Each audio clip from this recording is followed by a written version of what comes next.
我们是1点半到的医院，在医院等了一会儿，其他同学过来跟拿铁道别，然后我们就美团叫了一个产，然后可能就是3点多开始买，然后买到接近4点吧，就图不是很好玩。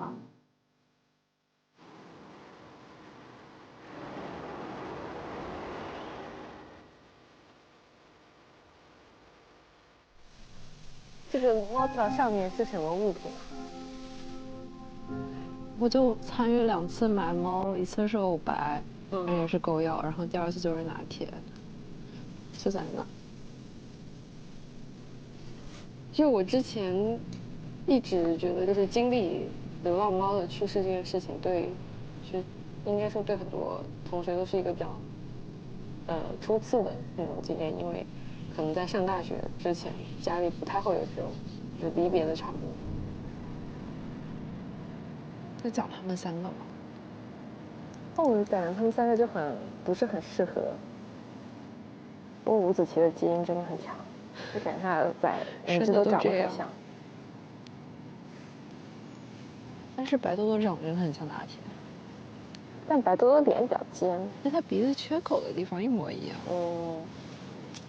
安吉不是也是因为狗咬，然后他那个时候也是他的伤当时没有拿铁重嘛，但是他就是被狗咬的位置比较，就是他完全站不起来后半身。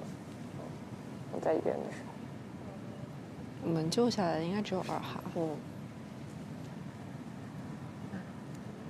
就是这次拿铁去世这个事情，就是同学们的反应，让我还是就是以往我们经常无法克制的去怨恨有流浪狗，基本就现在没有这样的言论，让我还是觉得还是挺好的。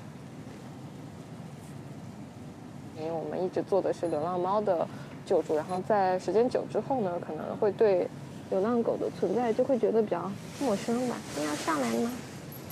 你就会觉得就是一样知道流浪狗的存在和出现和流浪猫一样，其实都是人为的遗弃导致的一个后果。所以我们能做的只是想办法把更多的猫送进家这一点。